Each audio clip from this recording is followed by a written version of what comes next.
Hey everybody, it's Romania Black, and we are on Deluxe Volume 6, Volume 17 of Berserk. I'm super excited to be in new uncharted waters. We just finished up one arc with Rosine and the Misty Valley elves. We finished up that arc, and then poor Guts, he does not get a moment's rest. He literally has been going day in, day out. People in the comments have been talking about how Guts, he can't sleep at night because that's when the demons attack, so he has to be on his guard. But then during the day, he has to interact with all these people. So Guts is just running on empty eternally as the struggler, and I don't know how he does it, but he's been captured by the Holy Iron Chain Knights, which we're going to talk about here in a hot second, and some direction I'm taking with those. And last we left off, Guts has been imprisoned by them because they think that he's Griffith, it's something in itself. And just as he gets imprisoned, some demons start to show up. So awesome. A recipe for disaster. Our boy Guts cannot get a break. At least Puck's with him, but what's Puck gonna do? We're gonna have to find out. So I've got some comments I want to talk about before we dive into this volume. Bald in Black talks about how the Berserk journal, Young Animal, made Miura, according to them in the comments, made Miura draw nudity for for fan service reasons, which explains why there was so much nudity during sexual violence scenes. And look, I told my moderators, I was like, I'm going to get to the point, otherwise I'm just going to flog a dead horse, where if it's not mentioned by Miura, I'm not going to talk about it. So thank goodness Jill had an amazing resolution to her character. I can admit Jill has had a good resolution to her character. Did she go through some abuse? Yes, and we talked about that back in the volume. But here's my thing. You can get away with doing nudity without having sexual violence. I'm sorry, but you can. You can do it. Have a waterfall scene, have a bath scene, and you could do it in a way that positions the characters where you show the nudity but doesn't have to make it look like porn. That's all I'll say to that. There are ways to do it. It's called creativity. You can find a way to make it work. But regardless, I want to talk about Moomin's comment about coca leaves. Coca leaves, when you refine them, become cocaine. So lovely to know that Guts may be Al Pacino from Scarface, just running around Berserk's world like Al Pacino. Why not?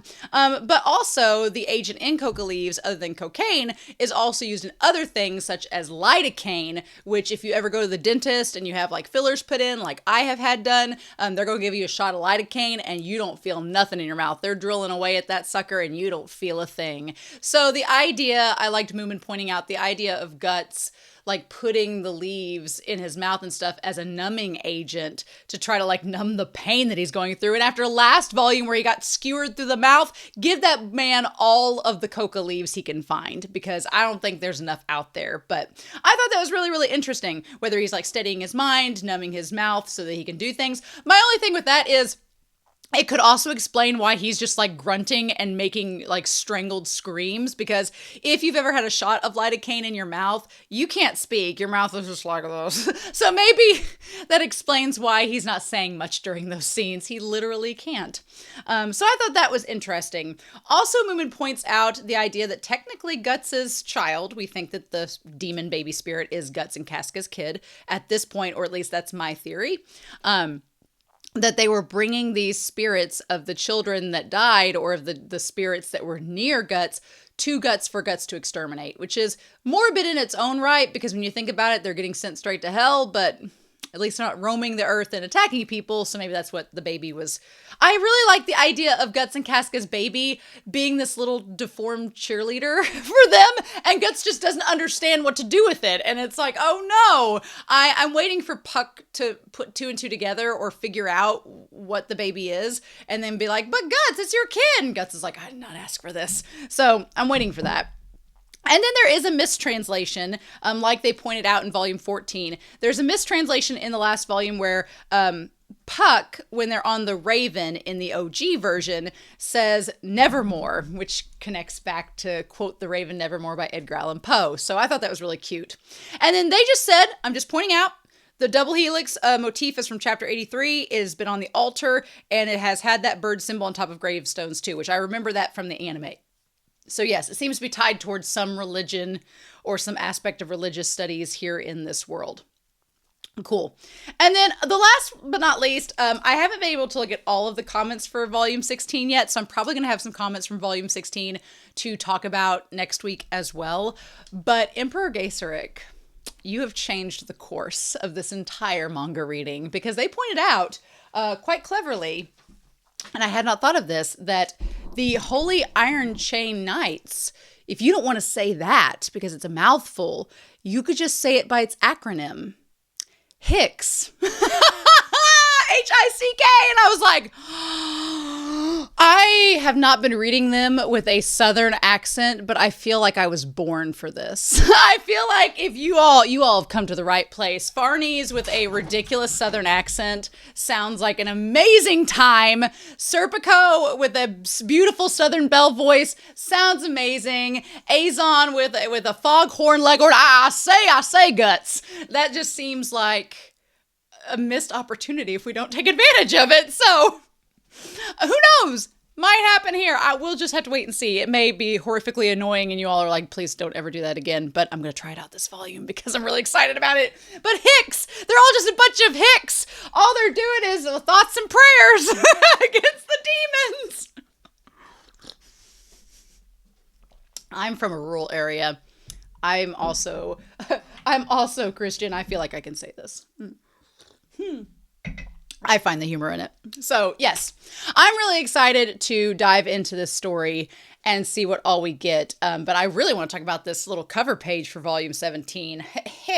But we're going to dive into that and just see what we get. So we're going to start volume 17 of Berserk. And we're going to do that here in 3, 2, 1. And let's get to talking about this. I fixed my little lever there to hold the pages down, so hopefully it holds up. Hopefully so.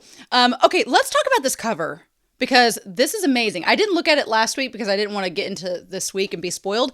But that is so intriguing. It is basically what the symbol that we see on all the altars are. It's a bird, very, very Jesus context here, being crucified through the head, through the hands, through the tail, to this double helix that ties into a behelit on a cross. So there's a lot we can dissect with this. A lot to dissect with. One, the concept of, the religious symbolism with Jesus on the cross being crucified with the blood dripping down through the hands.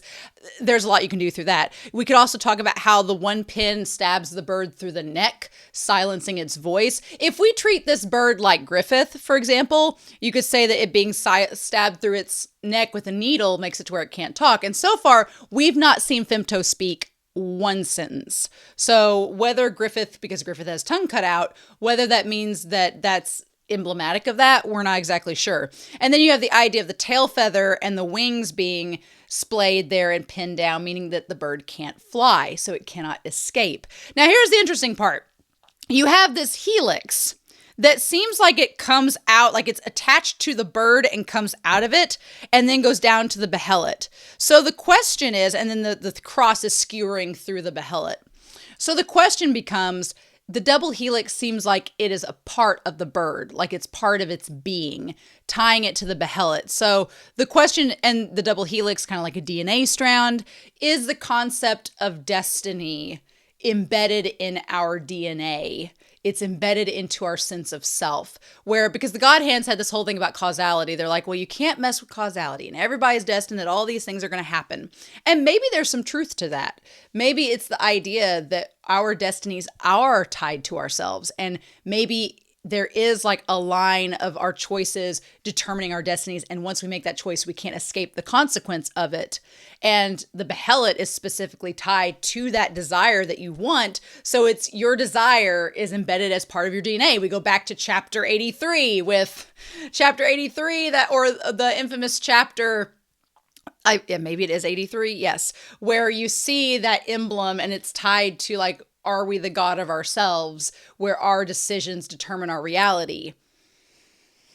I think that there's a lot that you can make towards that claim. Clearly, Miura is making that claim with Griffith and Griffith's decisions. So the question for me at this point is this religious organization? Because I think this whole thing with the bird on the cross and the behelit is tied to the religious group, the H.I.C.K. Is this connected? Do the people, the Holy Knights, know about the behelits? Do the Holy Knights know about their purpose? Do the Holy Knights trace back to Gaeseric? Is because Gaeseric's out here eating eggs like it's green eggs and ham day. And what do we do with that information? So Miura is throwing us a lot of bones, but he's not exactly telling us like what they mean. He's just like, here's some things that they might be connected. Maybe, who knows?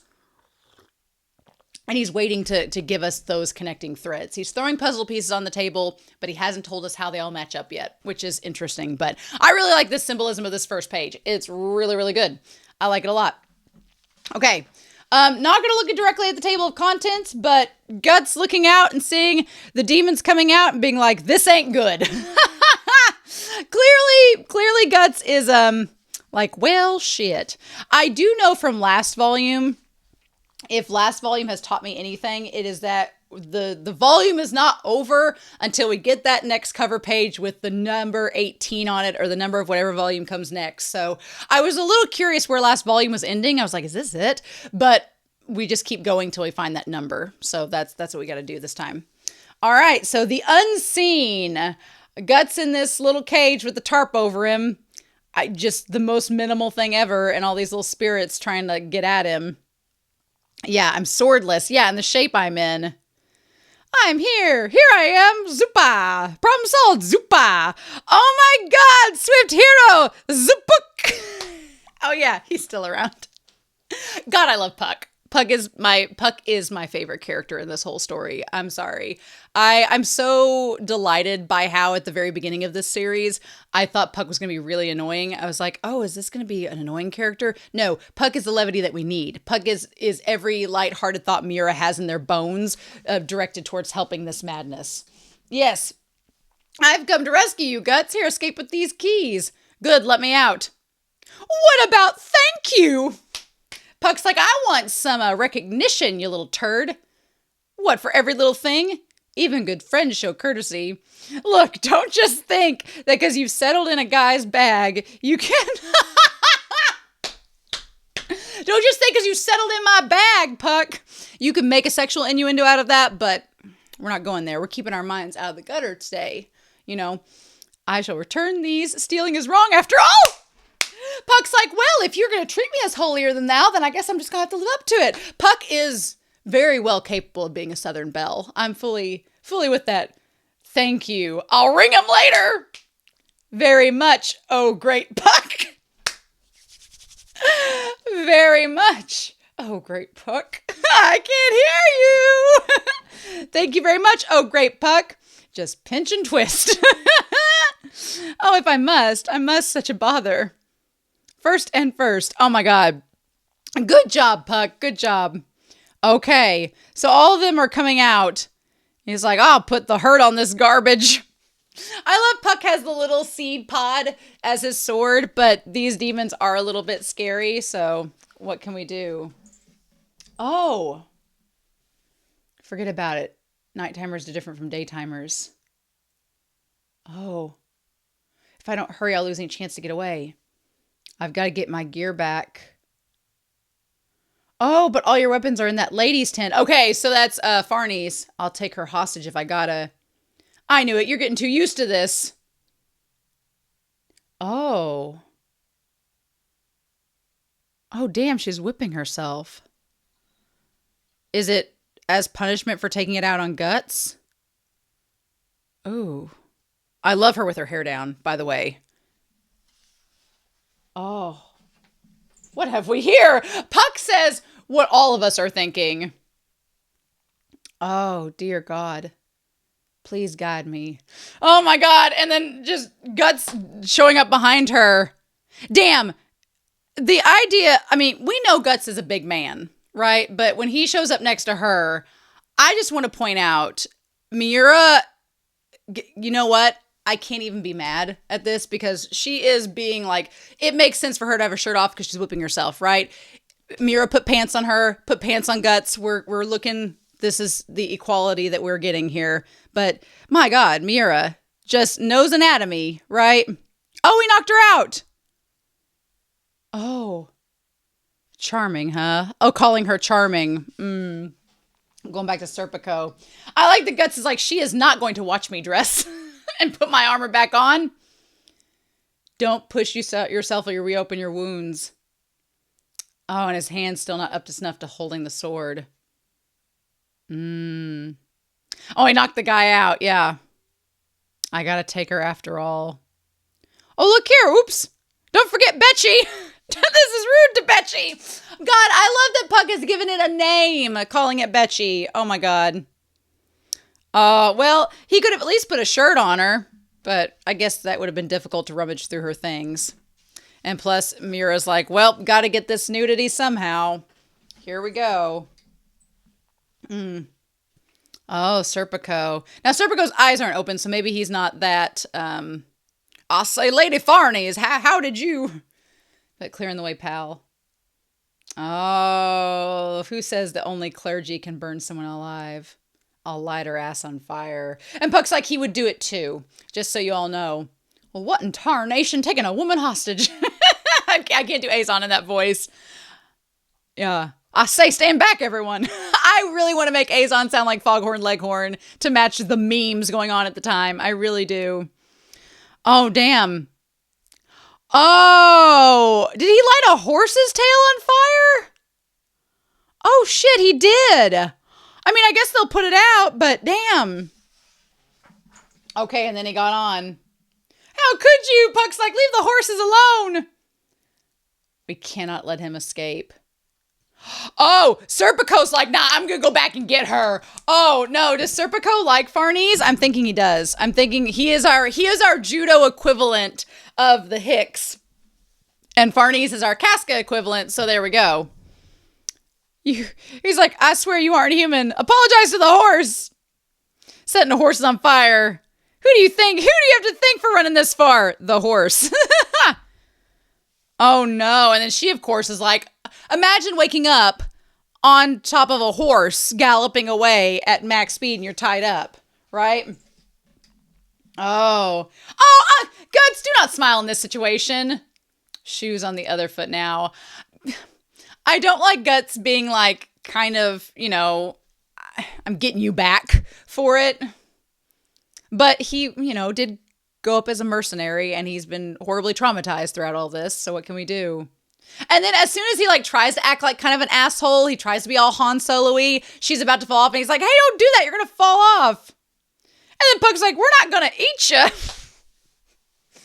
Let me off, you bastard. If you think you'll get away with treating me, the leader of the Holy Iron Chain Knights like this, shut up. You're with me for a bit. There's things I need to ask you. And she still thinks he's an apostle. Do not let her. Oh my God. Oh my God. Because, his hand. That's his hand that's hurt that grabbed her. Like, she's lucky he did not let her fall to her death. Oh my God. Oh. Ain't there any love in this man? Well, there was until a certain winged demon took it away from him. Oh, I'm Puck, by the way. I'll get him. I'll burn him at the stake. Oh, that's what he literally just talked about doing to you. God, she really is. Like, Guts and Casca were so similar. She's a lot similar to him now in this state, so they just don't realize it. Oh, stop making a fool of me. Puck's like trying to tug at her, and she's like, no. When it comes to elves, she doesn't perceive us. Oh. So she can't see Puck? Oh my God. She doesn't perceive us. That's really interesting. So her religion keeps her from even believing he's in existence. And so she can't see him. That is so crazy. I mean, it's clearly Miura making a statement about how your faith can blind you to being open-minded and accepting of other things that do exist in the outside world. I mean, this is a literal representation of that her faith makes her narrow-minded to the point where she can't see the things right in front of her that are in existence and acknowledging their existence. I love that. I love that symbolism is there. That's so neat. I love that. Okay, Serpico, though, is like, I'm going to get him from... Oh, no! Oh, shit, the unseen. And there it is. Oh, that page is really good, but I kind of don't want Serpico to die. Night of Miracles. I don't know how I feel about this, because miracles make me think of Behelitz, which make me think of Femto, which I don't want him here, or the God Hand here. Maybe it'll be a miracle that Serpico and her live through all of this. Oh my God. Oh, but they weren't after Serpico because he's not the one with the brand. They're after Guts. They just went, yeah, destiny. They just kept Serpico from killing Guts. Doesn't perceive them. What's that supposed to mean? How should I explain it? For instance, when humans notice something, it stays in their memory. But if it's something they don't care about, they don't remember, do they? Sometimes people notice an elf right in front of them sometimes people don't notice since it doesn't capture their attention. They can't even recall it happening. Oh. That's supposed to be Rickert? Like their version of Rickert? Because he did notice. Why, though? I don't know. It doesn't make much sense to me either. For some reason, lots of priests are like that. Not so much in rural chapels, but when I go in big cathedrals, I'm not seen too much. Why does he keep mumbling to himself? And like in big cities... The old fortune teller lady from the entertainer troupe said, what was it? Oh yeah, those who cling to the rigid world don't perceive elves, I think. The rigid world. Yeah, those that are not allowed to expand their imaginations, expand their minds, and accept and be open-minded are not going to accept the existence of something like an elf. Oh, that's so good. Oh, I love that. I love Miura doing that here. So being ignored peeves me. Time for some fun. Oh, no. Oh, no. Guts. I know. Here they come. Okay, yeah. Well, this is interesting that she can't see Puck because that means any interactions Puck has with Guts and he responds to is going to look weird to her. But here we go. Damn, I feel like Miura's ability to draw horses has also improved since earlier on in the series. Damn. Oh, I like how he's asking, am I going to last till morning? And she can't even see what's going on because it's so dark. Oh my God. Oh, shit. Oh. Ew. Did she see it? You won't see this praying to idols. God's putting on a show for us. A miracle on earth. Oh, that was cold. Ooh. Ooh. Damn. Oh my gosh, I keep swinging this and the horse won't be able to take it. Oh crap. Okay. Oh, the horse! Why can't we have nice things, Miura, with our horses? The equine abuse in this series is bar none. Clearly the most highest priority of Miura. Oh my God. I can't have you busting your head on a rock. I do like that he saved her. He saved her from getting her head kicked in. Oh, shit. You're going to tell me why you people follow me around. Oh, she did call him an apostle there. Okay. So all he has to say, they say apostate there. It's a little typo, but they mean apostle. Oh, awesome. There's a bunch of dogs. Cool. Wild dogs, do you want me to talk to them? Oh, I like Puck's like, you want me to go talk to him? I can speak wild dog. Oh, no. Ew. Oh, shit. Well, the demons infested the wild dogs because they would be easy to possess. Crap. Well, that's not good.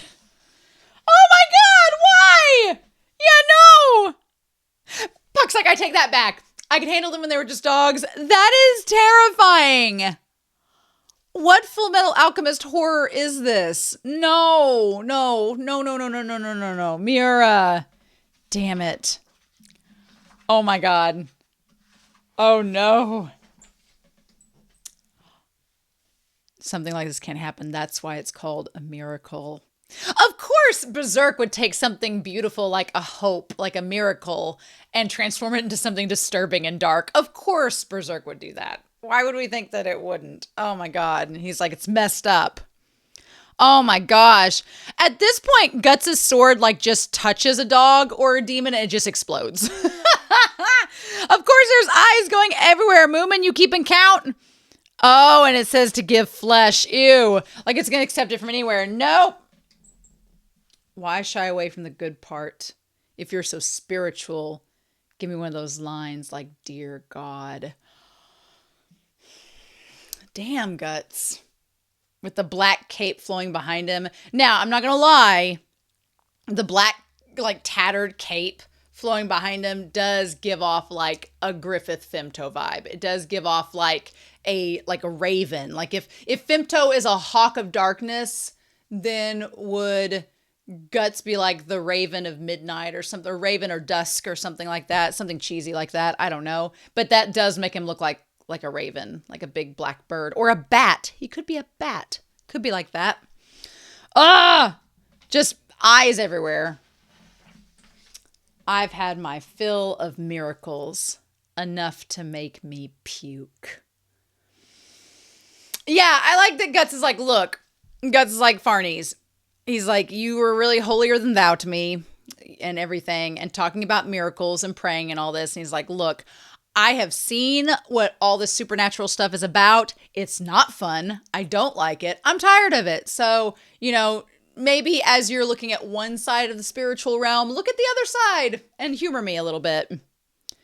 I'm with her. You know what? I do appreciate what Miura does in this is Miura does not make these characters instantly understand what's going on. He does show a lot of fear and explains through their inner monologues being like that they can't process what's happening, which is very realistic. It's like when you watch a series, whether it's Western or anime or donghua or whatever, or Western animation or any series rather, it doesn't have to be anime. But when the characters instantly see something horrific happening, they're like, all right, just got to do what we got to do. I'm like, that's not how things work in the real world. People usually are like stunned and process. It's like fight or flight, but there's also freeze in there. So some people just need time to process what's in front of them. And Farnese is one of those individuals. Oh, only that I'm filled with fear and not even words of prayer come to mind. Yeah, like this one monster is like biting into his metal hand. And then the others are just getting slayed. Yeah, like there's not even time for Farnese to think of what to say. Oh my God. Yeah. And Guts. Ew! Oh my God. The spirit. Ew. Ew. Coming out of the dog. Oh, that's so bad. In today's episode of How Can Miura Gross Out Romania Black, we have demon dogs who have demons coming out of their faces. Awesome. Yeah, I don't blame her. She's like, if I could get to that horse, I order you, allow me to mount you and then run quickly. I don't think that's how horses work. Girl, I don't think you can just order a horse to let you ride it. I've been around my fair share of horses. If we're being realistic here and historically accurate, that's not how you get a horse to let you ride it. Nope. Oh my God! No! No! Oh shit! I should have seen that coming! I mean, the moment she like turned to the horse, I should have seen it coming! No! And it just says no. Oh God, no! No! Damn it! No! When she said that mounting line back there, when she said that line on the last page, I almost said, that seems like it could be a bad joke. But then, Miura, look, here we are. I need a chalkboard that says how many weeks has it been since Miura has sexually violated a female character. Slice it back to 0, bitches! Why do we have a horse possessed by a demon? Why do we have it licking her breasts? What? This is someone's fucking fetish. Why are we doing this? Why is this necessary? You could have just had the horse try to... Horses have teeth. As you can see, they can bite the shit out of you. They could bite like a chunk out of your arm. All Miura had to do in this moment was have the horse looming over her with its teeth, like by her face, like it was going to bite a chunk out of her face. That's all we had to do. But what do we do instead? The horse is literally saying, I'm about to fuck this woman.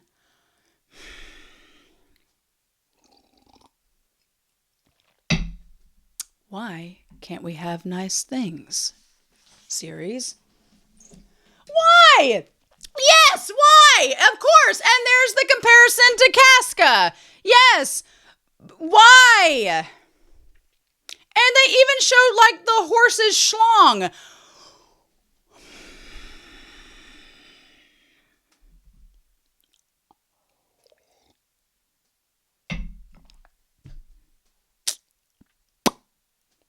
Not necessary. You didn't need to make that happen. You could have had Guts see her get nearly attacked by the horse, and that should have been enough to make him want to rescue her. You didn't have to compare her nearly being assaulted by a fucking demon-possessed horse to comparing it to Casca's rape. Why? Not necessary. Okay. But clearly he's pissed off. Yes.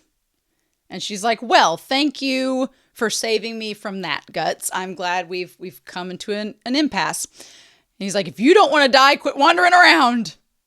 But yeah, of course, Puck's like he's opening up his wounds again. There's a rage swirling inside him more than usual. Why? Well, yes. Oh. Puck was not there for this. Is Puck now? How does Puck know about this? How does Puck know about this? Puck was not there.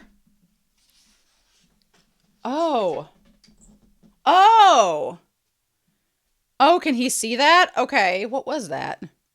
I don't know, y'all.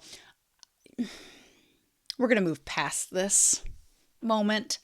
All I will say is that the moderators have been very, very keen on not letting me see spoilers, but I get the impression from some comments, like they were trying to explain, they were like, you can't read these comments because they're trying to justify the assault on these women, because it'll be justified later on. And I'm like, okay, so I'm getting, even though I've not read those comments, I get the general impression that the argument is, well, Casca's going to have this great redemption arc later where she like gets agency and power and is able to overcome. She better damn well. It better be the best freaking redemption arc I've ever seen in modern media to make up for this. The way that people are like, it's totally okay and it's fine. It better be. It's very aggravating just before we move on because it doesn't seem like there's empathy, I guess, towards like, well, it just happens. I beg to, as somebody that's experienced it, I beg to differ. But she better have a freaking good redemption arc. That's all I'm going to say, but I don't want to hear any comments about it. I don't want to know about it. But if it is, it had better live up to every expectation people are giving me of it to make up for this garbage, is all I can say. Yep, I don't care if my arms tore off. Thanks to you all's stupid tricks. This vivid sentiment remembered after so long. The feeling that started it all. Yeah. Oh. Thank you. It's the worst I ever feel. You all keep dying until day breaks. The only thing that I can like about all of this is Guts being so pissed that they would remind him of something like that it's just the worst feeling in the world. And our feminine icon Guts having empathy and caring to the point where he would punish anybody that would feel that way. That consideration, love you, Guts. I hate that you have to go through this and be reminded of it, but ugh. So then, yeah, oh my God. This feels like a parallel to the end of that night against Adon when he told Casca to run away, and when they came back and found him by the tree, and he had like fought 100 men, but this is like hundreds of demons. As he sat beneath the brightening sky, panting like a beast, splattered with the blood of his prey, the image touched me. It was solemn and beautiful, like a painting adorning a basilica. Yeah, I mean, that's literally her savior in that moment, right? He literally saved her from death. Or worse. I merely thought to escape, shivering in fear. Not once could I call upon my Lord. I vow myself a woman of God, but now even the name I invoked a countless thousand times. In the shade of the morning sky, I was tiny, wretched, and powerless.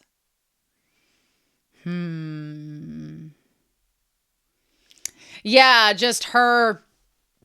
Oh, God, next to all those corpses of those dog demons. Yep. I like that in this moment she realizes that, yeah, the title and the power she'd given herself was just a front. And in the end, she's like, she couldn't even defend herself. Granted, she was tied up, but she wasn't able to defend herself and truly did not know the situation. Ooh, I like this morning here. Oh. Powerless. Are the powerless then without sin? Don't lie, don't deceive, don't delude yourself with fair words. It exists within you, yet you cannot reveal it. Dark, dark desire. Oh no! Get away from her! Oh. You felt it then. You know it. It swells within you. This morbid lust. Leave her alone! Quit! Get out of her! Get out of there! Stop it! No! Oh. Yeah, leave her alone! She doesn't want to hear this. Oh my God, they're trying to suggest that she likes the pain in it. Oh my God, quit. Is this Bat Ladies? I feel like we talk about like every female character in this series has been assaulted or abused in some manner or fashion. And then I could hear somebody saying that the answer is Bat Lady hasn't, but I'm sure she has been, and that's why she's a demon, right? They're like trying to get her to become a demon. No! The things you can boast of to yourself and others are trifling. You're an insignificant woman because you fear knowing you're nothing. You're just drunk on God's authority. All that exists within you is desire. You want to defile and be defiled.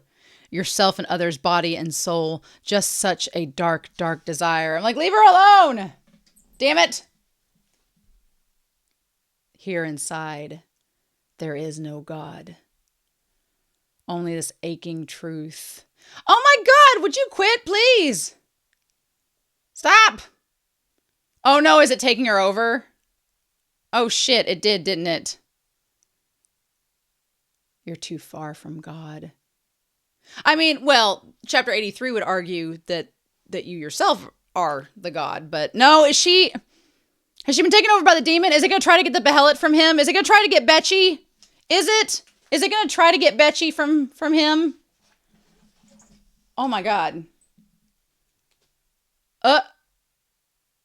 She's been possessed. Oh, I'm glad Guts realized that. He's like, let's be real. She's been possessed. Oh my God.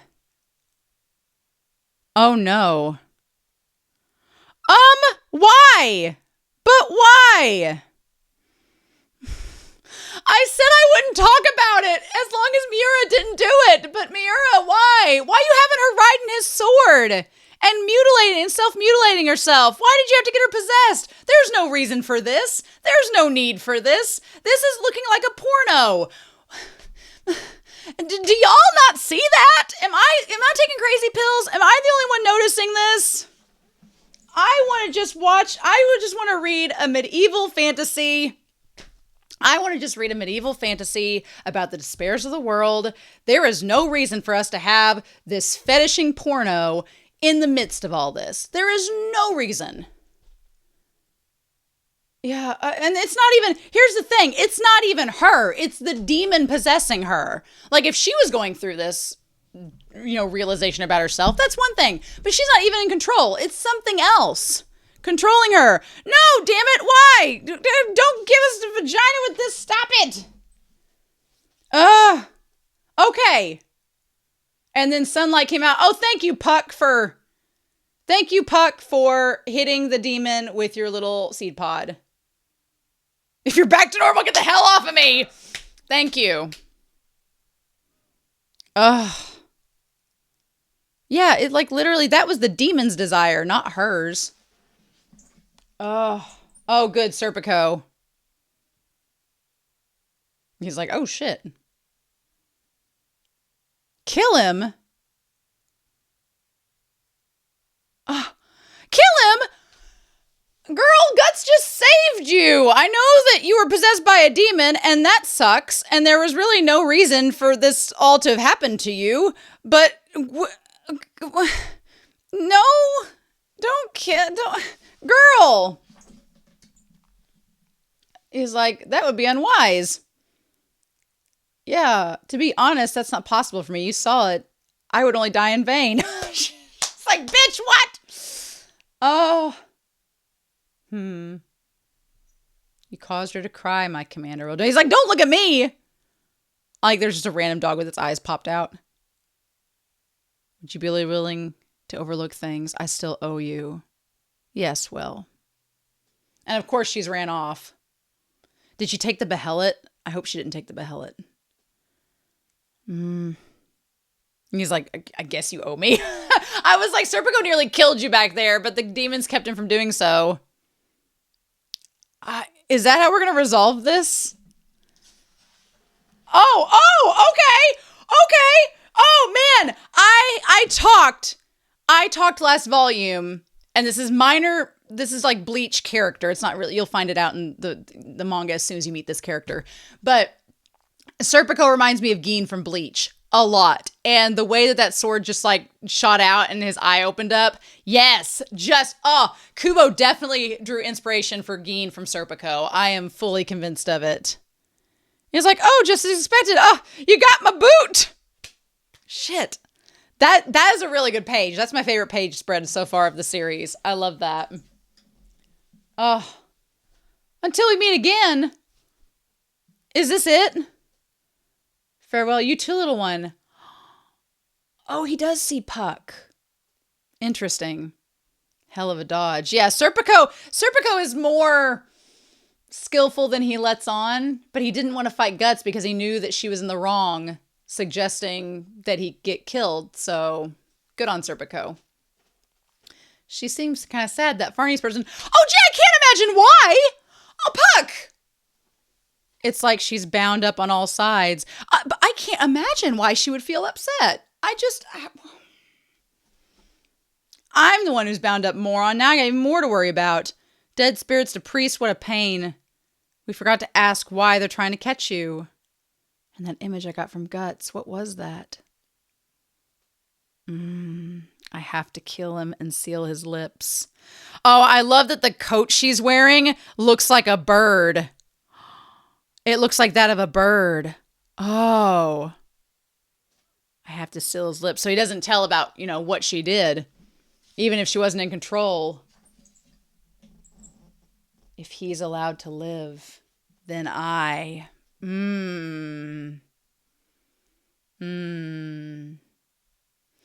Wow, I love that the shot of her with the coat that looks like the feathers relating back to the bird and everything. Okay. Well, thank God that's over. Y'all, why? I want to go one volume where a female character isn't assaulted. Can we do that once? Miura, can you give us one? Can you give us one? I feel like last volume was the first volume in 10 volumes that's happened. Maybe? It just was not necessary. Before we move forward, it just really wasn't necessary. The horse thing, you could have had the horse try to bite her, did not have to sexually assault her.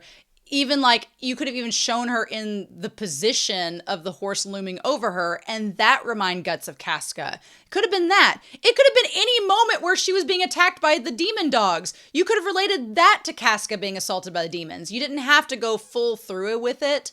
And then the whole scene with the sword, and you could have had her getting possessed by the demon and talk about the lust and desire, talk about all those thematic elements, and just have her go towards Guts and try to get the behelit from him. Like try to tackle him and try to get the behelit. But to frame it as her being possessed by this demon, and then her getting possessed by the demon and trying to screw Guts on the ground naked and ride his sword, it was overkill and completely unnecessary. There was no reason for it. And the way it was drawn, again, like we've talked in previous volumes, did not position her in the place as a victim. It just looked pornographic and like she was like, oh, I'm going to get up on this sword and I want you to do me. Like it wasn't her. Like we didn't see inside of her mind. We didn't get to see like her inside of her mind feeling terrified or anything like that. It was just like, oh yeah. Like it was something not necessary. All right. Next chapter. Birth ceremony. Chapter Revelations 1. What? Birth ceremony chapter Revelations. There's a Grim Reaper. The people saw it in their sleep. Is this supposed to be Guts? What? I'm glad we're leaving that storyline with Farnese. Also, before we move on to this, because this looks insane, whatever this is that it? Is that just what? The only thing we got out of that entire arc was we learned about Azon and Serpico, which granted their characters are cool. We got a little bit of religious context for the series, which that part was good. They don't know anything about Guts. They don't know he's not an apostle. I would have addressed that to her, been like, hey, by the way, you called me an apostle earlier. I'm not. And then Farnese was assaulted. That was the entire arc. Cool. And we got to see Guts and her both whipped till they bled. So equality. Cool. This looks insane though and intense. And I don't know how to feel about this. So. Oh! What? Is this... we talk about Revelation, speaking of biblical references. Is this like Skull Knight? Is this Skull Knight? Is this Gaeseric? Is this getting into backstory here? There was a kingdom of villages dying out from a plague, routed by an army driving mammoth beasts. There was a city devastated by earthquake, towns swallowed by raging torrents. There was a sun obscured by black smoke and mobs of starving vagrant folk. There were corpses of both family and neighbor. Each event occurred individually, yet converged upon one idea. Each night, an utter darkness fully enveloped their world. So, 1, 2, 3, 4, 5. Or 1, 2, 3, 4. Wait, no, there's 5 instances. All right, there's a kingdom of villages dying from the plague, routed by an army driving mammoth beasts. There's that. There is a city devastated by an earthquake. Towns, so it says towns swallowed by raging torrents. A sun obscured by black smokes and mobs of starving vagrant folk and corpses of both family and neighbor. Each event occurred. So is this the moment of the God hand? Like each of these moments that something terrible has happened, like all these people like just swarming everywhere and these worlds being destroyed. This is all from the God hand. Like I love the image of like the swirl forming the scythe and like chopping through everyone. The composition of this page is great. You think that you want to thank Skull Knight or Guts, but is this talking about the God hand? I don't know. Oh.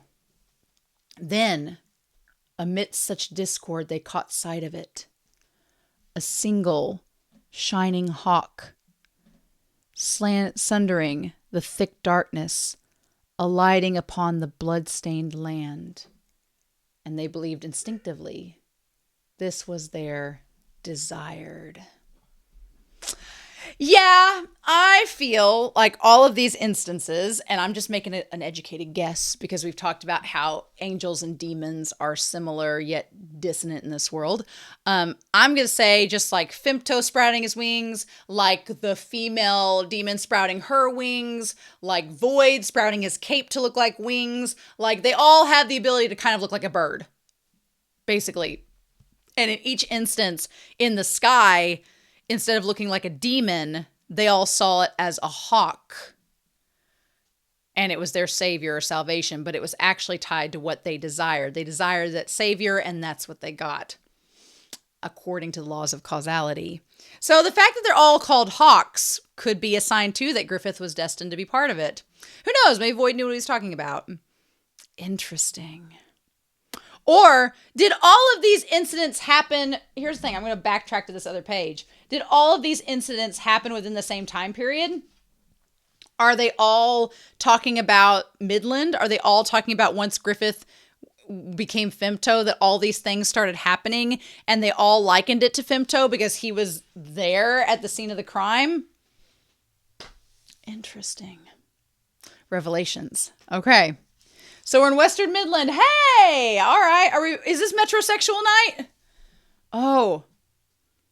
A dreadful sight. During times of war, the stone and lumber in this area was cut and quarried in mass to build forts and the like. All that remains are bare mountains.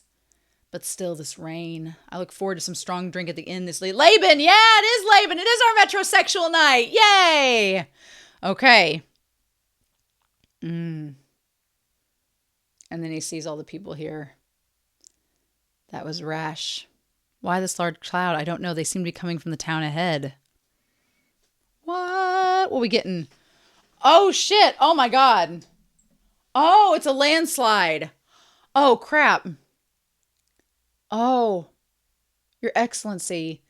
From mere peasants to personally.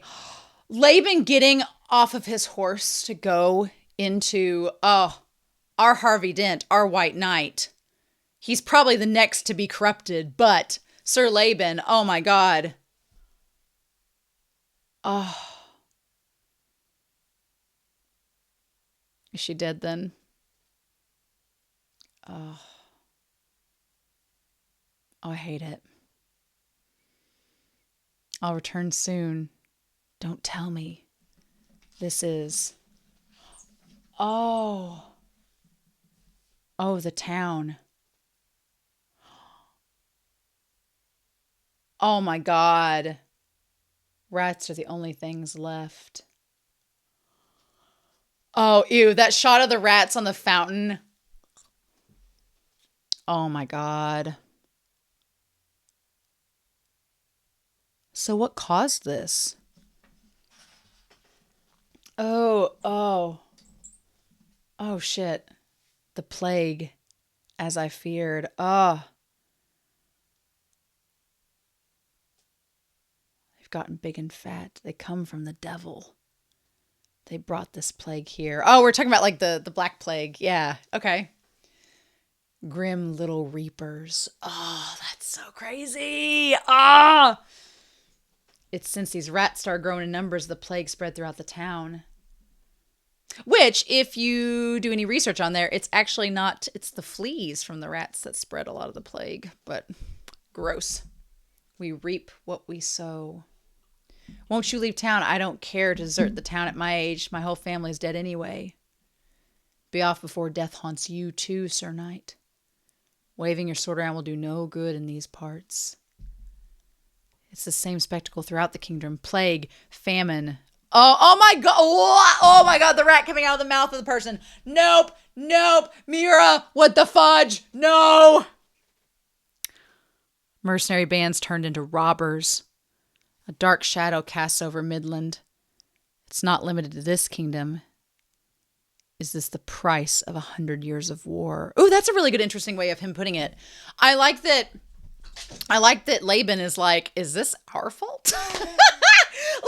Laban is surprisingly like kind of selfless, saying, did we bring this on ourselves? Is this our fault? Like, Laban, you're a saint. Oh, get away from that one thing. No. It's vexing. A time like this is precisely when the kingdom's entire efforts must be devoted to rebuilding. Yet over 7/10 of the military have spent 2 years searching for a criminal we're not certain still lives. Oh, so they've been spending 2 years looking for Griffith. The state His Majesty is in. What is it? What happened that day 2 years ago? Those eyes are surely that of a madman's. No, it's not my place to question him. This kingdom-wide desolation is a fact. To say this crisis will decide all of our fates is no exaggeration. A darkness that covers the world. I suppose that was a revelation. If it was, then that hawk of light. Laban had the hots for Griffith back in the day. He would view Griffith as a savior, but it's not the case. No. If the dream is a revelation, what does that part signify? To me, at least, what the hawk symbolizes, no. For all the people of Midland. But there's one and no other. It's absurd when you think of it as such. Even the search that seems meaningless can be seen to possess some sense of purpose. Oh, okay. Oh, His Majesty has succumbed to illness, and there's the vision of the Reaper. I mean, I think he succumbed to illness a long time ago, but physical illness, sure, we'll go with it. The Wyndham rewards. Oh, what? What? Tell me the details along the way.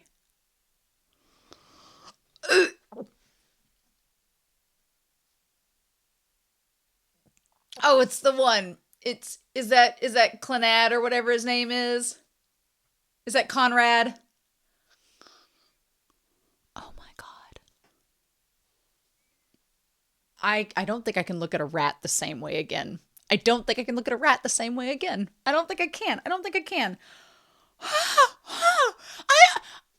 Every week, I'm like, I feel like I'm gonna get used to Miura and get bored with the gore and the insane horror that he can unleash. And then he's like, hold my beer, bitch. And I'm like, I don't want to do it. Oh my God, that is disgusting. I'm afraid. Oh no. Oh. And all the spirits left the rats. And the thunder cracking. Oh. And there's Revelations Part 2. Birth ceremony. Is it Griffith? Is Griffith coming to take his place as king? Is that what this is? Is this birth ceremony chapter in Revelations Griffith coming to take his place? I'm afraid that Laban is going to show back up. Laban is our white knight. He is so selfless. He is so pure. And he's just this helpful, nice person. And Miura's going, we can't have that. Miura's like, we can't have that in this world. So I feel like, before we dive into this chapter, I feel like Griffith is going to take his place as king, because that's what he's wanted. And I feel like Laban is going to challenge Griffith, and either Laban's going to die, or he's going to succumb to temptation. I mean, we'll see. Wyndham Castle, the Wyndham rewards. The plague hasn't reached here yet, or has it? Because there's dead bodies in the street. Shit, the plague is already there. Crap. Look at that one little kid. That one little kid has like the biggest eyes ever. Oh my God. The fact that there's already dead bodies in the street means it's already begun. It's just like the desolation of this kingdom. Oh my God. Wow, Miura, draw the hell out of it.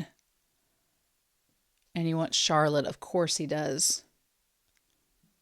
Okay, and here's the one guy. Oh. At long last, it's upon us. The birth of a new queen, Her Majesty Queen Charlotte.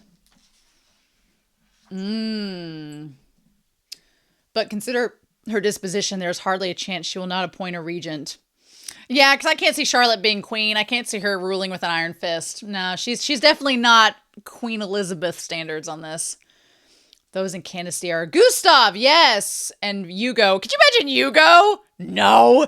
Gustav, though, Sir Laban's like side piece? Probably. The Royal Household Protocol Chief Cariel. We don't even know who he is. Absolutely not. Oh, Foss. Ah, I gave Hugo such a hard time. I was confusing him for Foss. Never mind. Okay. The Honorable Foss has not fallen under any faction, as if he has feigned retirement. Every rumor says that he, this mediator of the former conservatives, has seemingly become disposed of his powers. Good grief, they move keenly even before the sun finishes setting. Oh, Gustav's like they're already trying to decide who's going to be king next before the old man's even in the grave. Mm-hmm. Don't they know what situation our kingdom's placed in?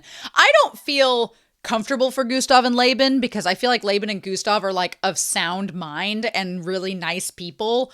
And in this world, if you are any of those things, you're probably going to die or so much worse is going to happen to you. So unless you're Puck, the hawk will come again. That wonder stream.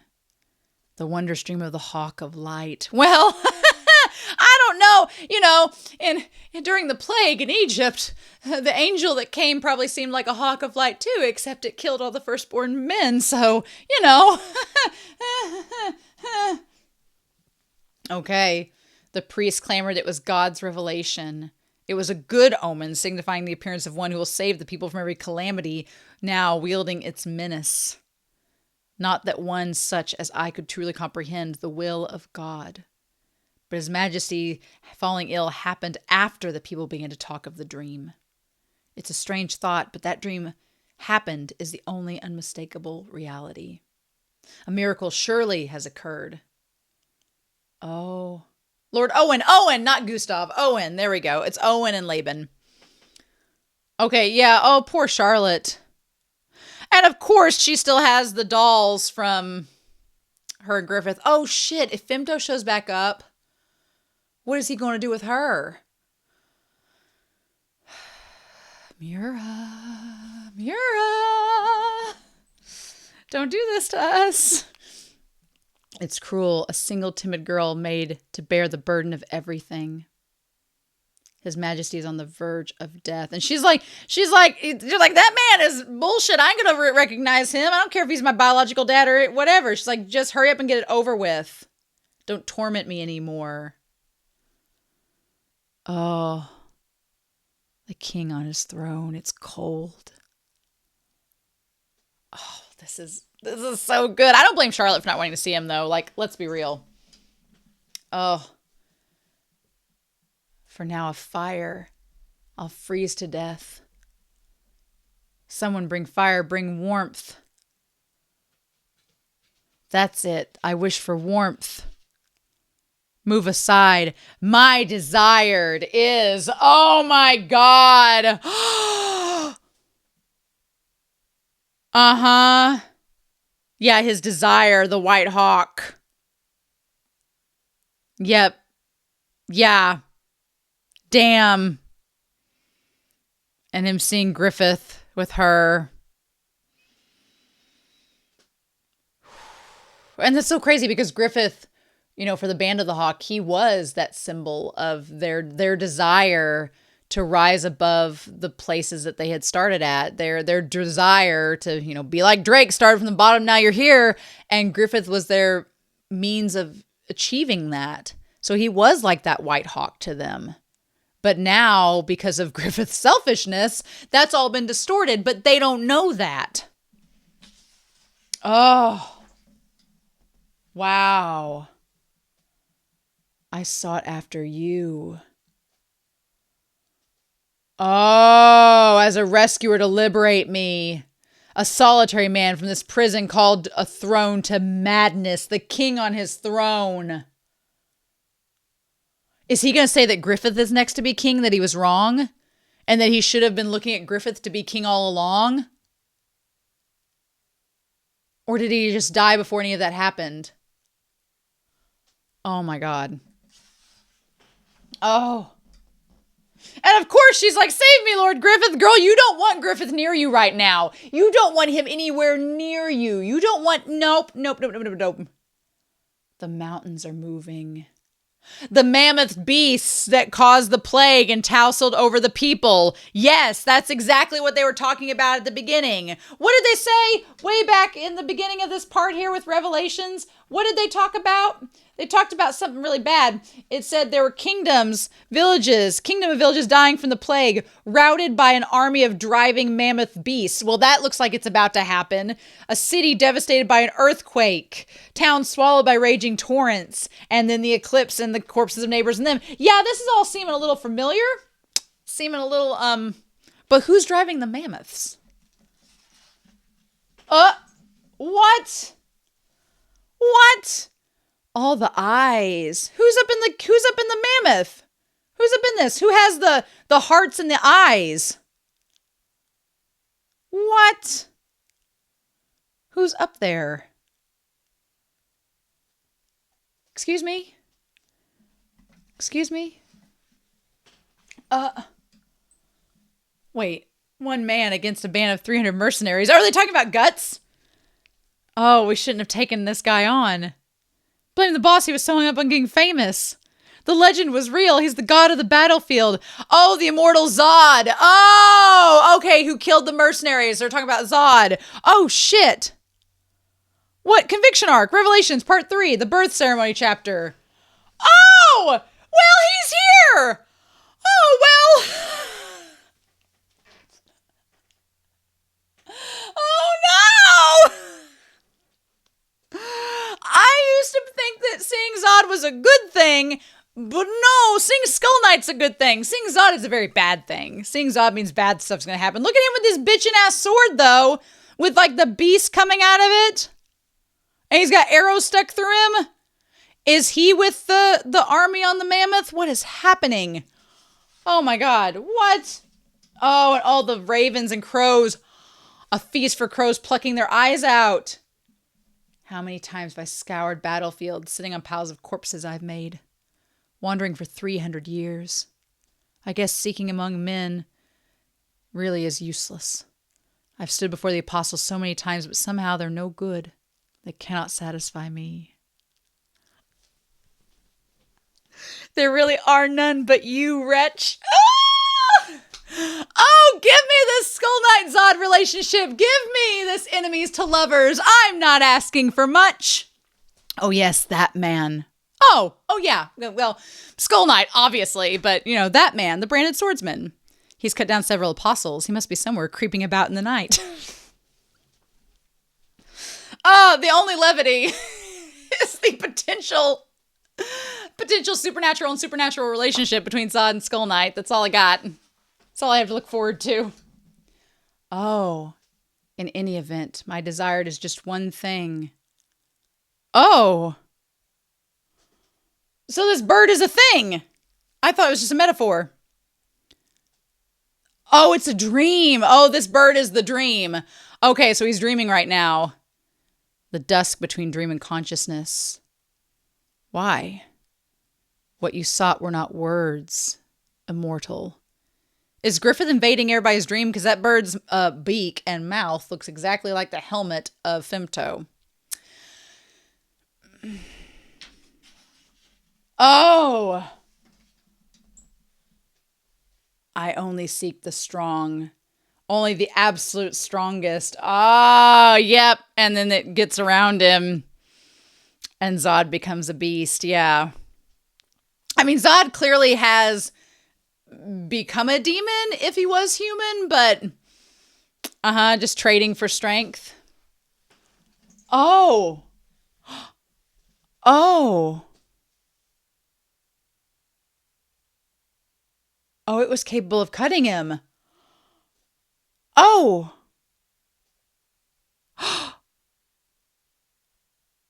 Ooh. A dream then. But it cut his horn off.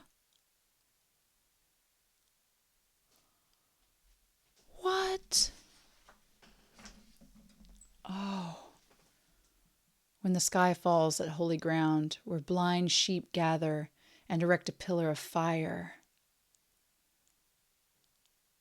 it will come. The desired will come.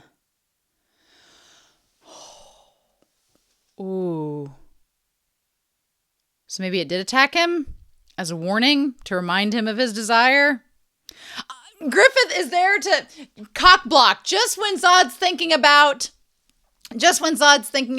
the man he loves, aka Skull Knight, and is thinking about Guts as the possible, like, Vegeta to his Goku. Just when he's starting to think about happy things, Griffith's like, no, we can't be having that. Or the God Hand, doesn't have to necessarily be Griffith.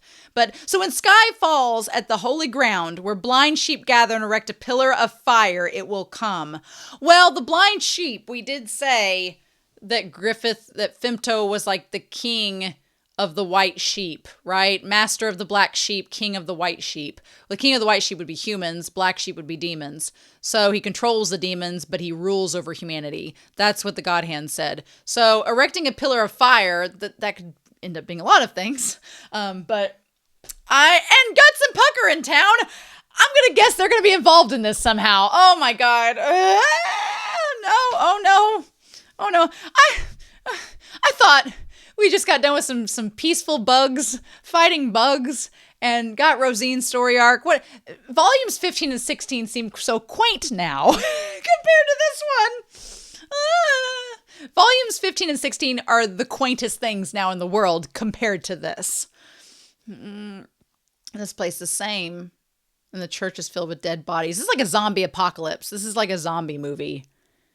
The plague. They're swarming with specters. Why don't you rest on that hill next to Stonehenge? They use that place to enshrine elves. So the incubi shouldn't like to come near it, probably. I like the Puck's like, it's like a fairy ring. It's probably going to keep you safe from spirits. I mean, I guess. I don't know if it's true or not. Oh, wow. Uh-oh. This pillar of fire, huh? We didn't say how tall the pillar of fire had to be, did we? Uh-oh. Uh-oh. Why is this? Is this a dream?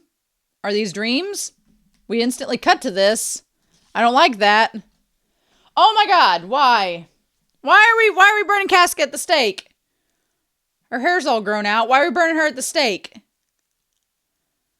I mean, is that supposed to symbolize his desire and it's Casca?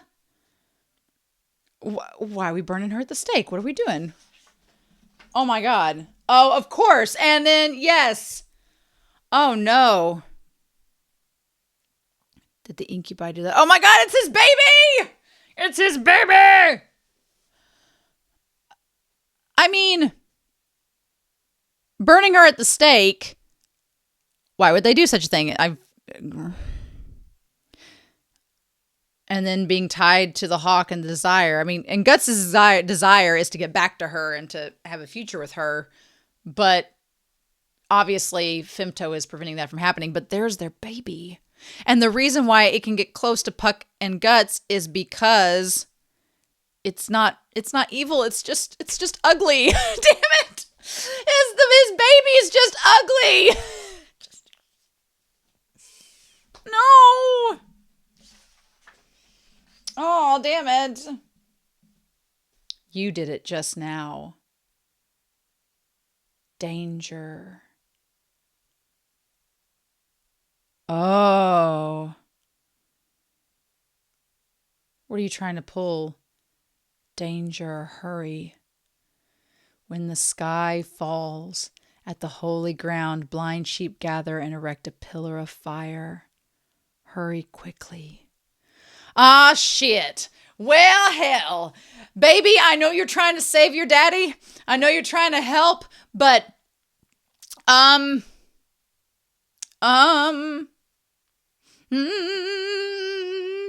is gonna get brought in the middle of this, and then it's gonna be a thing. And I'm not ready for him to see Femto again. I don't want to relive this. We just got through Farnese and stuff. I don't want to go back to this. Oh, well, son of a bitch. Danger, yeah. And then he's gonna ask, did something happen to her? Oh no, the little tiny demon's like attacking Puck. Did something happen to her? No. Cracks in the blade. I mean, Guts' weakness is Casca. Bar none, his weakness is Casca, because he loves her. Look at Erica. Look at Erica building up these bicep muscles. Look at her chopping this wood. Good on her. I love Erica. Look at her. Oh. And Puck. Oh my God. Oh, she got him. He's trying to sing a little song. Oh, trying to catch out wondrous. She's like, I caught something neat. Rickert. A chestnut head goblin. Oh, wow. Erica got a bit taller. Oh, because it's been 2 years. Yeah. Also, Guts being in the woods like this giant mammoth shadow. It's like the big bad wolf stumbling across Red Riding Hood. Rickert! Rickert's gotten taller and he's grown his hair out. Oh my God! Yes! Give us them biceps. Give us that Rickert. Oh my God. Oh. Oh. You look stronger. I didn't recognize you. Yeah, and he's grown his hair out like judo. Oh. Haven't heard from you. He's like, oh. Oh. What? Excuse me? Excuse me? First of all, I like the Guts. It's like, hey, Rickert, nice to see you. You look great. Grown a lot. Good to see you're stronger. Where's Casca? What do you mean Casca's not here? What is that supposed to mean? What? Since when? Oh, that's him. Oh, yeah, because Puck would know him. I took her outside a month ago. She'd lived in the cave for so long she was sick of it. She got where she wouldn't even eat much, so Erica couldn't stand seeing her like that, so she took her along to go pick fruit, and she was gone. Oh. Why aren't you looking for her? Oh. Oh. What about what you did? You left her here. And then you went off somewhere for 2 years. You don't even know how Rickert feels. He did go look for her again and again this past month. He went to look for her as much as he could, but Rickert, he came back to us. He came back to us. There's a reason I can't live. Because Godo's dying. Oh, and Rickert's going to stay there to take care of Erica.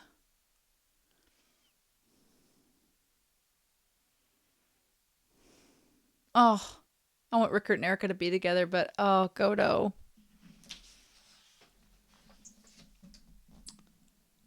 Wipe that stupid look off your face.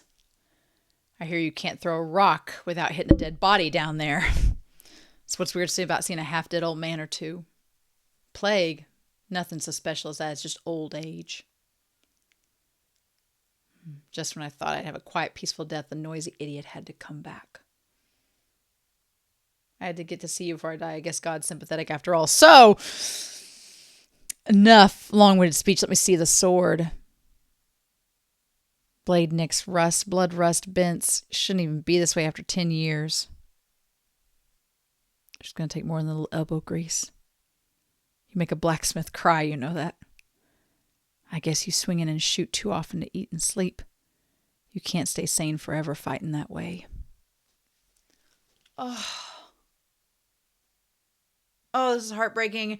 And Casca's gone. Shit. Your face looks even more tense than it did before. If you didn't hate that much, you wouldn't even be able to stand, huh? 2 years ago when Rickert rolled in here with the two of you busted up, I don't know what had happened to you all afterwards when that monster came calling. I guess I had some clue what could have been. So you're waging war against things like that. I can't even say that in itself is sane. But even if your reason is retaliation or revenge, aren't you just escaping to war and to hatred? Listen to the ramblings of a dying old man.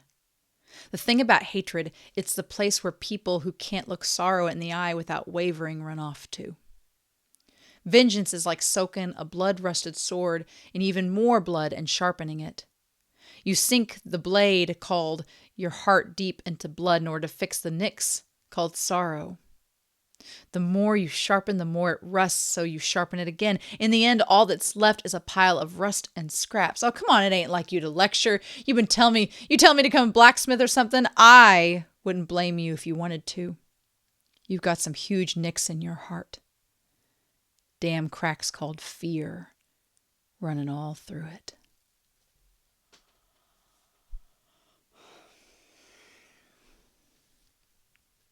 Damn. Him saying, yeah, that looking to war and revenge as your justifications is just another word for you being afraid and not being able to face it. Damn, Godo. Oh. In this cozy place, you're about to die with nothing left behind to regret. You don't get it. No one, no human understands that.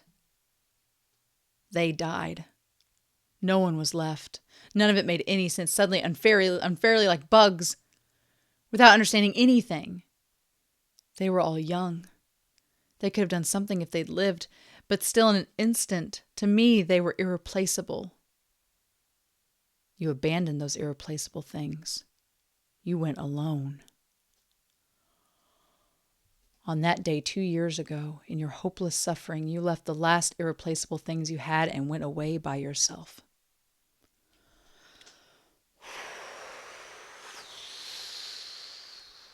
Godo ain't pulling any punches. You were right beside those irreplaceable things, but you couldn't bear to immerse yourself together in sorrow with them. So instead, you ran away so that your own malice could burn within you. Am I wrong? Yeah. He couldn't bear to deal with everything that had happened to Casca and how he couldn't help her. And he couldn't deal with the sadness of that moment, so he just ran away seeking revenge. I like that Rickard and Erica are down there like, what's going on? Do you have any place to criticize Rickard who stayed here? Do you have any place talking about revenge for your friends when you're the one who went off abandoning that girl here? When push comes to shove, you go and choose to be alone and rely on fighting. You're like a drawn sword on the battlefield, one with countless nicks soaked in blood and rusting, with a lethal crack in it, a sword that's begun to break.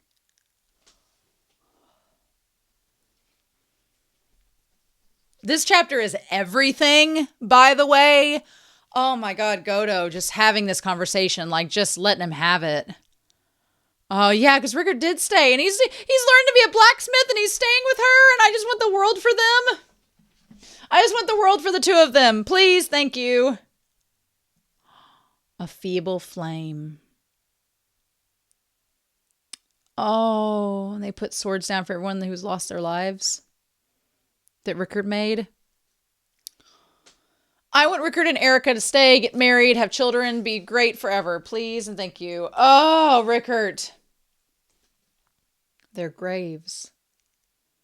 It's nowhere near the right number, but I made them as practice.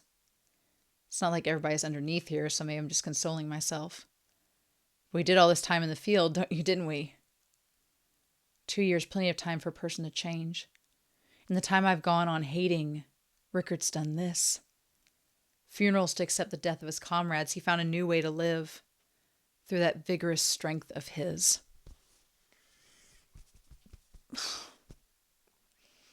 Still, though, I'm amazed that the boy from way back then would turn out to be Guts' friend. What a shocker. Yeah, thanks to you, both Guts and Casca escaped dying then. I have you to thank for that. All lies within the causal current or something like that. Oh my God! Puck, you imitating Void. I can't. Oh. God, I love seeing Rickard like this. I guess it's like we're all tied together by a red string of destiny. Me too. No, not red. By the way, you've been cured of your fear of elves yet? No, not yet. Later on, I'll stake my life on treating you. No, don't bother.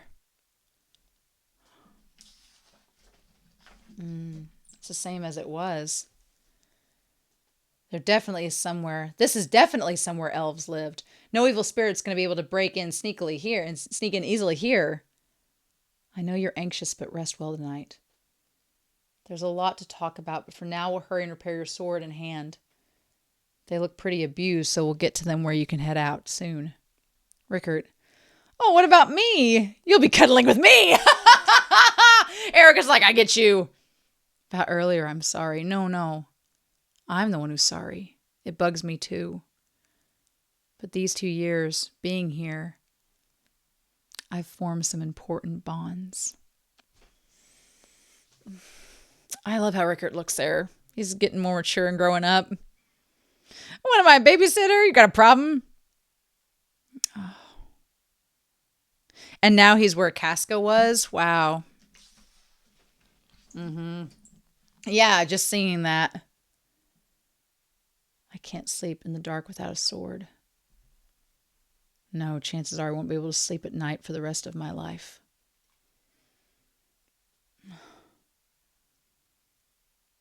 You went alone. You were right beside those irreplaceable things, yet you couldn't bear to immerse yourself together in sorrow with them. So instead, you ran away so that your own malice could burn within you.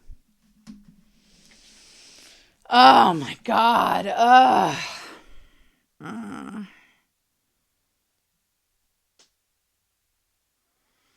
Like, that's all in his eye and everything.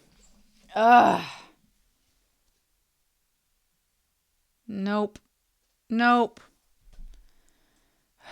I didn't run away. I can't run. Not from the last thing seared into my right eye.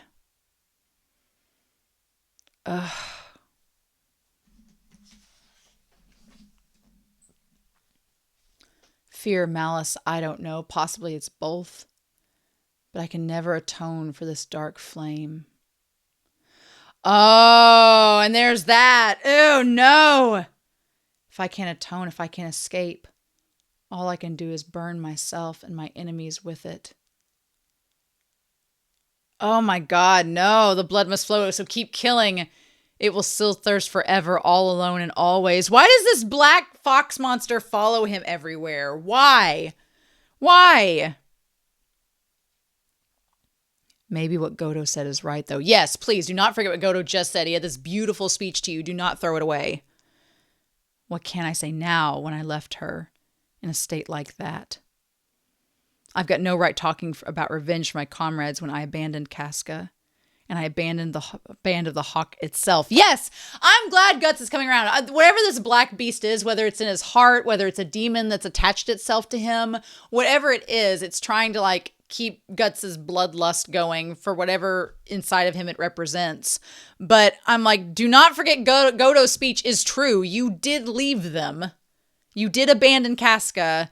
I know Guts is our protagonist and we're supposed to root for him and believe he's in the right, but I don't want Guts to not learn from what has been told to him and this black beast like let him give in to these other thoughts. So yes, so what do we do with that?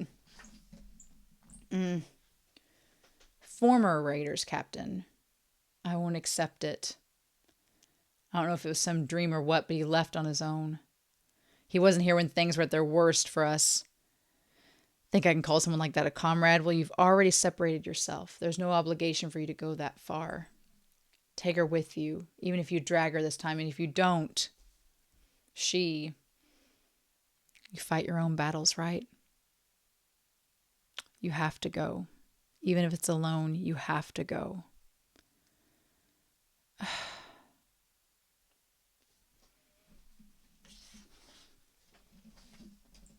That's right. Long ago, ever since, I haven't had that right. I started this war myself. It's definitely different from what I'd wished for then, but at least it's not like anyone forced me to do it. I declared this war myself, but still, the bonfire of dreams, yes. What's burning me ain't just this black flame. Yes, exactly. It's not just revenge. It's not just hatred that makes him burn. No. Good. Oh. The campfire from those days still burns in my chest. Yes. Good. Yes. Guts is like, all that stuff with her, all that stuff with Griffith, all the things, the bonfire of dreams, the good from that. He's like, that's still burning inside of me. It's not just this darkness. It's not just hatred and revenge. It's the desire for what I had back then. Ugh. Oh. Wasn't this last feeble flame left to me? All that barely kept me from being consumed by the black flame. What have I done? Did I go and do it again? Did I lose something before I even noticed it again? Again, without even knowing, without even realizing I'd thrown it away from the palm of my hand. Miura, why can't you just let us have a good moment with Guts? Why? When the sky falls at the holy ground, blind sheep gather and erect a pillar of fire. Are they going to burn Casca at the stake? Was that a premonition? Was that a vision? The flame hasn't blown out yet. Not yet. It's not too late. This time I swear, I'll never lose her again. Our feminist icon, Guts. Never say never. Don't speak in absolutes. I want you to keep her and never lose her again, but we're only on volume 17 and we got 42 volumes, bitch. You're saying this too early and I don't like where this is going. This was such a powerful chapter and really powerful moment, but God, it scares me. Oh no. I mean, I love that whole stance of Guts taking stance. Oh. To Holy Ground, part 1. Oh my God. She's doing her chestnuts, eating on top Puck's head like a chestnut. Oh no. All Erica with a little hair down, looking like Godo. Damn. Rickert is... I love Rickert so much. You sure do work hard. At this rate, I would have been eaten. My elf dust does wonders. Oh! I'm grateful for you, Puck. Since Master Godo fell ill, and since Cass went missing, Erica hasn't laughed once. It's thanks to you she had so much fun today. Aw, not at all. I'm good at being a kid's plaything. And then there's Guts. When Guts rushed out of here, I had this ominously bad feeling. Of course, I was worried about whether he would survive and I'd get to see him again. But also, I worried about whether he'd no longer be the Guts I knew. Yes, that's like a constant worry, right? Oh. He came back, though, and of course, some small things had changed, but he looked furious and got worried about Casca. So Guts is still Guts, the way I used to know him. And I think you had more than a little to do with that, I'm sure. The reason Guts can still laugh is because you're together with him. Oh, I'm all embarrassed now. You said it with such a straight face. Oh. All right. I'll power up and help too. I've got a build and drill and cutter. A drill. Oh, not a shoemaker. A blacksmith's elf, not a shoemaker's. Oh, yeah. Oh. Well, I still have the strength to stand. Rickert. Erica's your responsibility.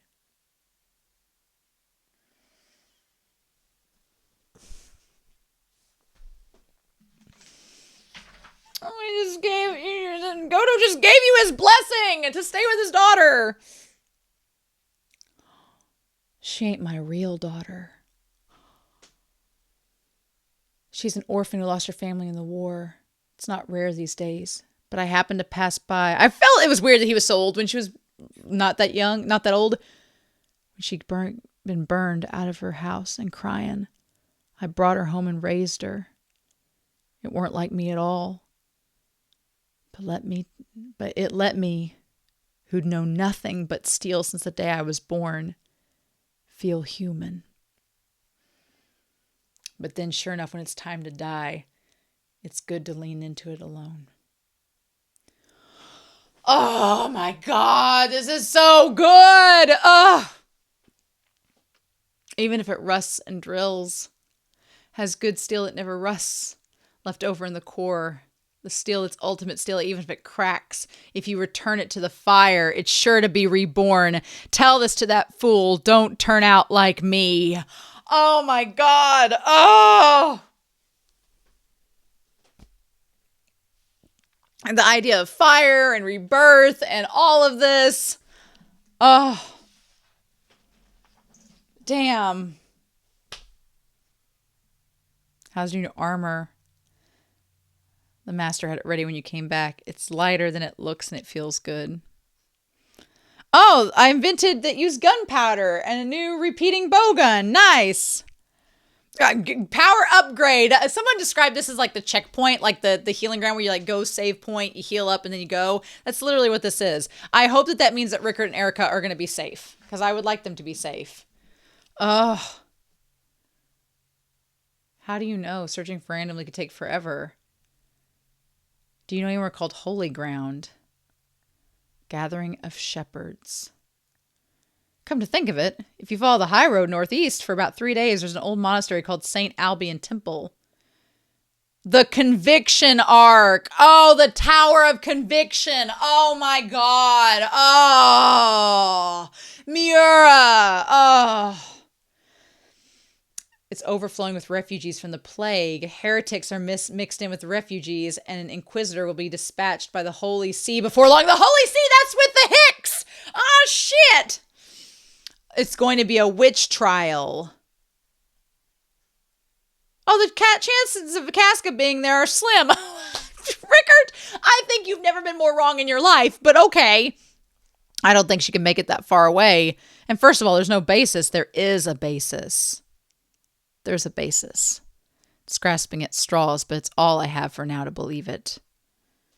It's beyond me, but a lot's happened for him to make this face. What kind of woman is this Casca? An amazing woman, Puck. I'm glad you asked. Oh, shit. Well, okay. A witch trial, you say? Take care of Casca and be sure to come back here. Godo, you're a good blacksmith. I'll count on you once again when I come back. Dad, you got a rest to do. It damn near killed me. So you say, you worthless fool. Oh, off he goes without looking back.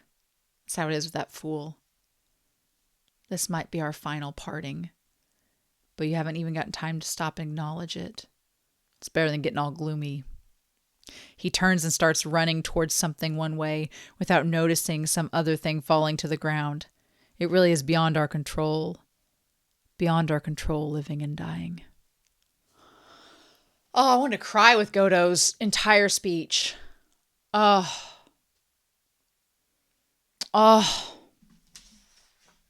Well, 1 month previously. Okay, so a month ago. Right, is this Farnese and them coming back from everything? From before their encounters? Is that what this is? Shit, okay, come on now. Oh my God, there's so much. I thought that the Hicks were done. And I was like, well, that's pretty anticlimactic. And then here we go. Feels like a migration of nations. It's not just the plague and famine that produced this huge number of refugees.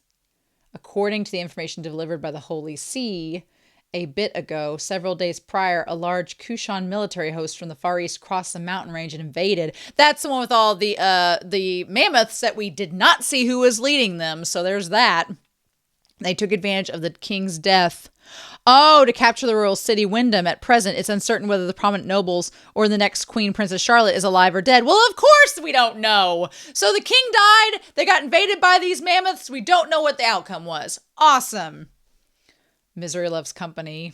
I say show some discretion there, Serpico. I say. But if that's the case, would it mean big trouble? The Albion Monastery. Oh, of course they're going to the St. Albion. Of course they are. And then, oh my God, Farnese is going to, if Casca shows up there, Farnese could possibly hurt her because she'd want to get to Guts.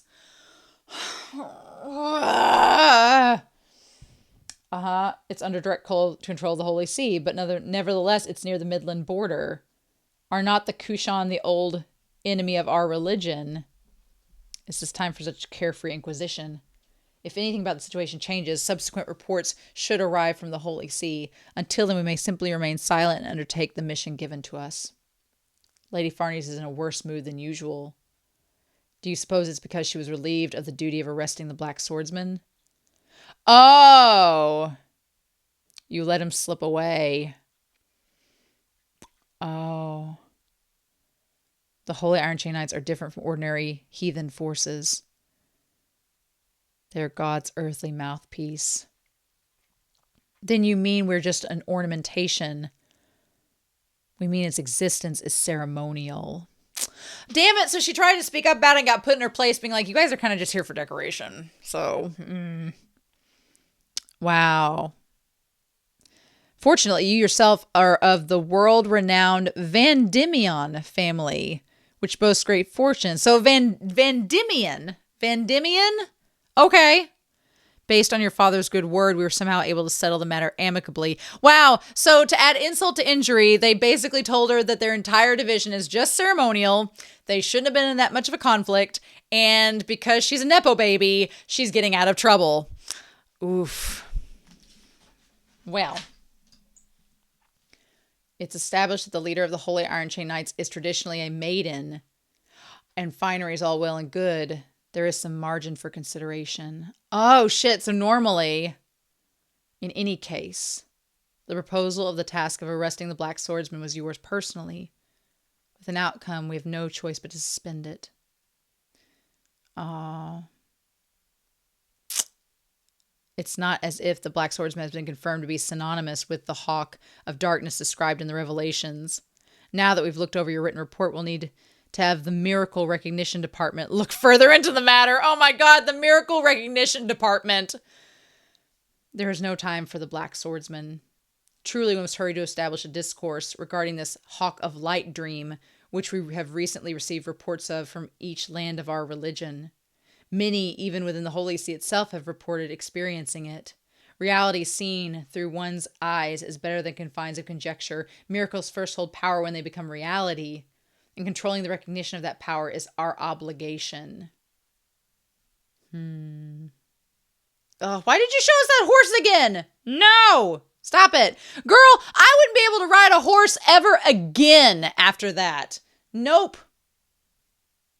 You just keep staying in a state of denial. Okay, so this dream, everybody's been having this dream of the hawk, which is basically, it sounds like a mass brainwashing that the God Hand is trying to do to the people to make them convinced that Griffith is going to be their ruler and should be their ruler. It seems like, because didn't Conrad say that they could like get into people's dreams? That seems like the God Hand trying to influence everybody to allow the God Hand to rule over them. That's what it sounds like, to me, that they're trying to use these dreams as that. No. I mean, you didn't do it. It was that demon that had taken possession of you. Damn it. What is this? Okay. A huge white carriage armored with steel plates. It's an Inquisitor's wagon. Oh. Bloody Scripture Mosgus. Mosgus? What's Bloody Scripture Mosgus? What is this? What is this business? No. Oh, that wasn't that big double spread with all of the bad things that had happened and the Grim Reaper. The wheel impaling, stake burning, water torture. No less than 500 people have been put to death under his judgment, and many times that number have lost their lives during torture. And those numbers are just like war. They say that once you're in his grasp, a single mole can make you a witch or a heretic. Oh, awesome. Oh, no. Well, that's no good. So he's going to see Casca. I can't imagine what he would think about her to convince him that she's a witch. Crap. Oh, my God. What is happening? Oh my gosh, why are all these people? What is happening? What is going on here? What? Oh my God. Why? What? Oh! Why are we taking people's eyes out? Oh my god, why? Why? What the fudge? Oh my god. Why?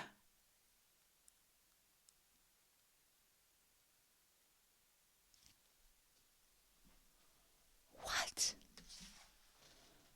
Oh! The Lord doth revere silence. Oh my god. Well, shit. They all look like little demons. They all look like they've been there. And of course he has a mask. They're all demons. They're literally all demon people. People have been possessed by demons. Well, shit. Oh my god. Oh. This does not bode well. This does not bode well at all. Nope. Oh no, that's his actual face. The other ones have a mask on, but that's his actual face. That's creepy as sin. Oh. None from the Holy See became casualties. That's our divine protection. Who are these? Oh, they're my devoted torturers. With wills of iron, long cultivated by strict discipline and duty, they're also very useful in emergencies like these. Interesting that there's like 1, 2, 3, 4. There's 5 groups. Like I know the ones are split into 2, but interesting that there's 5 of them. 5 groups, right? How dubious indeed. I say that's very dubious. They seem most reliable. Somebody's like, I like his style. Yeah, that death mask is cool, but oh my gosh. Revenge. You accused our village of being a refuge for heretics, and while the men were away working from home, you burned all the remaining villagers to death. The women and children, no one was left. It certainly is a misfortune that such a thing happened. But I was following God's doctrine, in that I passed judgment fairly. Oh, we're going to get into this. We're going to get into this. We're going to get into this. Okay. Oh my God. What? How was that fair? We just suggested that all we did was suggest that we temporarily suspend our offerings to the church since our food stores had hit rock bottom from the famine. And you arbitrarily, it's divine punishment. God's wrath is upon you. I mean, oh my God, they called him out for his hypocrisy. And then this is how he reacts. Oh my God. An apostate who rebels against a priest speaks of divine punishment. Hell no. Miura, why you keep making these things worse? What? None of you have any place presuming to be God's mouthpiece. Oof.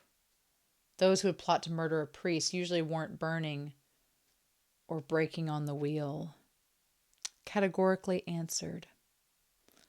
Farnese girl, I hate everything that's happened to Farnese because, again, not necessary. But I'm like, your faith has been questioned. You've been presented with the reality of the situation, regardless of all that nonsense. And she's still going along with it. It's like, girl. What I expect from the glorious leader of the Holy Iron Chains, splendid insight. They are flagrant offenders. They have no defense. We're pressed for time and cannot waste involvement with them. Condemned by death by the wheel. Damn. Oh my God.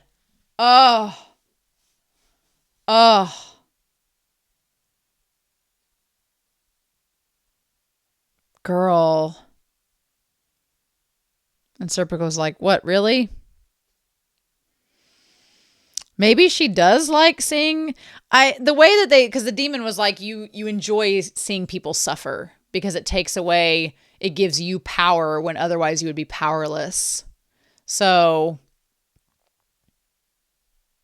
in this situation, maybe she does, but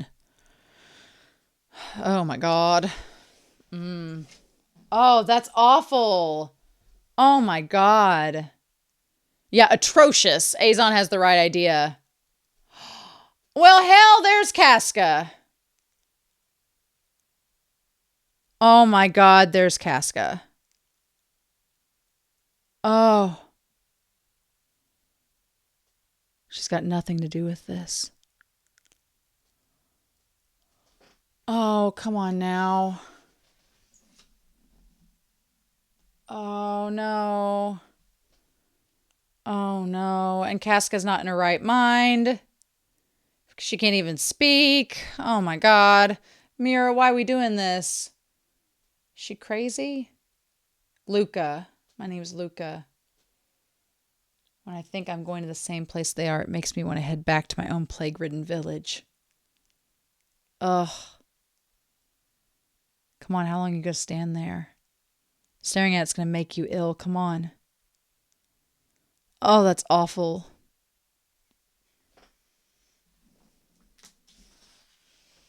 Girl,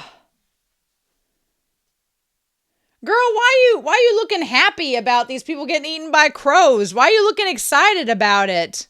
Why are you looking happy about things getting eaten by crows? Why? Miura, why? Miura,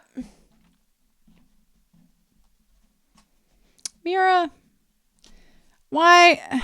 Again, I hate the fact that Casca can't use human speech anymore. She's just like, like that's literally all she's doing.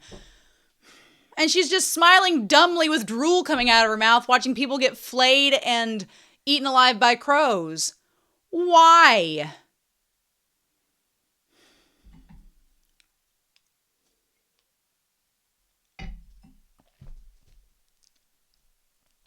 But you know what? This volume was a very big mixed bag. It was a very big mixed bag. On the one hand, the stuff with Rickert and Godo and Erica and Guts in the Cave is some of the best stuff in a long time from the series. Like those chapters, seeing Rickert growing up, being, him and Erica growing up together, Godo giving Guts a much deserved speech about like, why are you doing this? If you're just blindly going at, if you're just, even not blindly, if you're just going at this for revenge, you're going about it the wrong way. You need to think about what you're doing because you're the one that started this war. What are you going to do and how are you going to move forward? And so I feel like Guts is in a better place after coming to that conclusion, but I feel like Miura is about to throw him in through the ringer. And I'm like, I don't know.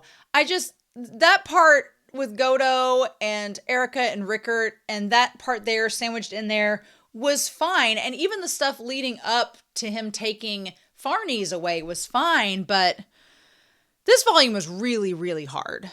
Like, probably since the Eclipse, this is like the hardest volume so far. Just because I'm going, as much as I complained this volume, because I don't understand what the point of it is yet, I fully understand that I am looking at it from the perspective of someone who has not read the full story.